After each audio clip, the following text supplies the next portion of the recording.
Vamos lá, pessoal.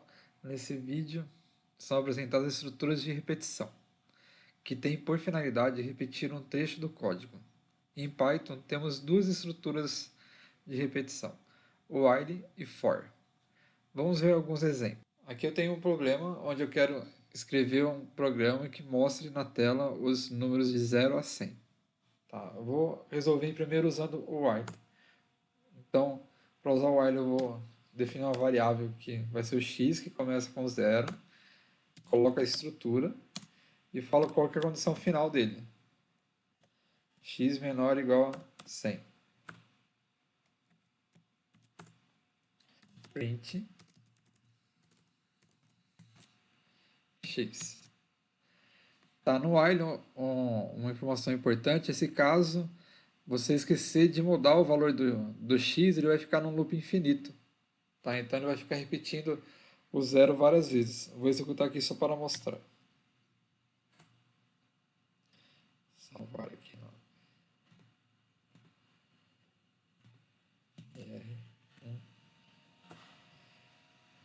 Tá vendo? Ele ficou repetindo o número zero várias vezes porque o x nunca foi alterado. Para parar é só x restart shell. Tá? Para resolver esse problema, x igual a x mais 1, que é o que a gente chama de incrementador. Tá? Então, se a gente executar, vai ver que ele gerou de 0 a 100. Okay? Então, o que aconteceu é que ele ficou repetindo essas duas linhas até essa condição for falsa, ou x maior que 100. A outra estrutura de programação que tem é o for. Tá? O for, ele tem essa seguinte sintaxe. For, a variável que você está querendo usar, in, e aqui você tem que colocar uma lista. Eu não vou entrar em detalhe sobre listas, porque eu vou falar em outro vídeo sobre lista. Mas uma forma fácil de criar lista no Python é usar o comando range. Range, e aí você coloca o final menos, mais 1. Tá? Porque aí ele vai executar e vai mostrar os valores que estão entre 0, que é inicial, até o 100. Então aqui se eu comentar aqui o primeiro trecho e mandar executar, ele vai me dar o mesmo resultado, de 0 a 100. E de 0 a 100.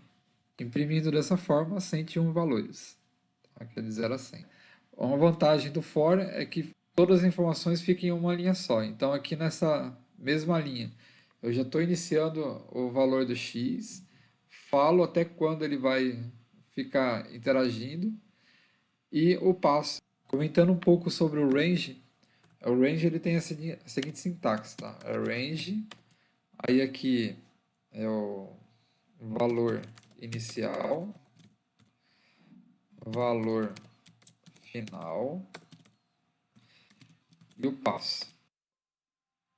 Tá? Eu vou executar esse range aqui na tela no shell de comandos para a gente ver como que funciona. Então eu vou colocar aqui a igual a range, aí eu vou colocar aqui que ele começa em 1 e termina em 10 e tem um passo de 3 em 3. Se mostrar o A, ele me mostrou o range. Se eu quero mostrar os valores que estão dentro do A, vou fazer for e in A. Print A. Desculpa, é print for e in A. Print I. Aí vai me mostrar os valores, que começou em 1, foi para o 4, 7, então pulando de 3 em 3, ele não mostrou o valor 10 porque o 10 está fora da lista, tá? Ele vai até o 9, vai de 1 a 9 ali. Então quando a gente trabalha com range e coloca apenas um valor, ele considera aquele valor como um valor final, tá? E aí o valor inicial começa em 0 e o passo é 1 como padrão. Aí uma pergunta que sempre tem é quando usar o while ou for. Quando os limites são bem definidos, é possível usar o for, visto que ele precisa de uma lista de valores, como a gente viu usando o range. Quando os limites não são bem definidos, ou depende de algum valor entrado pelo usuário, aí eu utilizo o while. Tá, nós vamos ver exemplos de como utilizar os dois. Para fazer os exemplos, vamos utilizar o exemplo das médias, que foi utilizado no vídeo anterior de estrutura de decisão. Então, aqui no File, recente, esse aqui. Tá, eu vou copiar esse código, vou colar aqui para a gente aproveitar o mesmo. Tá. Então, esse aqui é o código que a gente tinha do... Aqui faltou, acho que um if aqui. O código que a gente tinha na estrutura das médias lá, né? Então aqui se eu quisesse usando um for, por exemplo, repetir para 3 alunos, o que eu ia fazer? Eu faço aqui um for e em range 3, 2 pontos. Tudo isso daqui que está aqui dentro, eu vou deslocar. Tá? Dessa forma, eu vou pedir a média de 3 alunos. Então se eu executar aqui, ele vai pedir a primeira nota, calculou a média. Aí para o próximo aluno,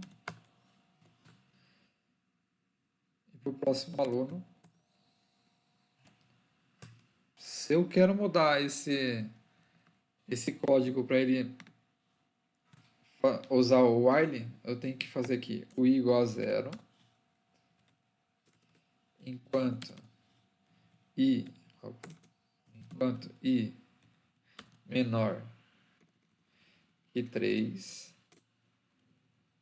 E lá embaixo, uma coisa que não pode esquecer, no nível do while ali, i igual a i mais 1. Tá? Porque se eu esquecer, ele fica no loop infinito. Dessa forma, eu modifiquei aquele programa com for para usar o while agora. Um outro comando que é utilizado aí dentro das estruturas de repetição é o comando break. O break ele serve para sair de um laço de repetição. Tá? Então, por exemplo, aqui, eu vou colocar um break quando entrar com a nota inválida. Se eu colocar um break aqui, break, eu vou mandar executar. Tá? Eu vou entrar com uma nota, -1, -1.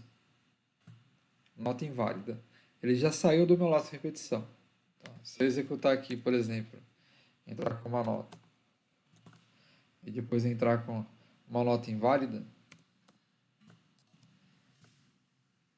ele dá o erro e acaba o programa.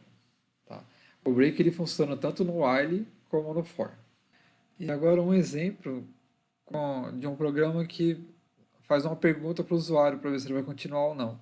Tá? Esse é um exemplo típico de usar o while, onde eu vou fazer uma pergunta aqui. Ó. Se R é igual int input digite 1 para calcular uma nova média, 0 digite 0 para sair.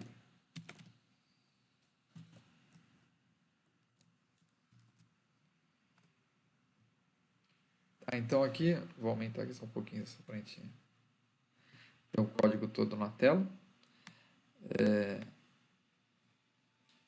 Então, essa variável é que vai ser a minha variável que vai definir quantas vezes eu vou repetir esse código. Então aqui o i não vou precisar, que eu vou colocar r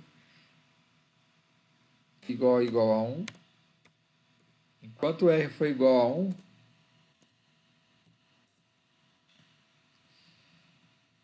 eu repito o código. Tá? O i eu não vou usar mais.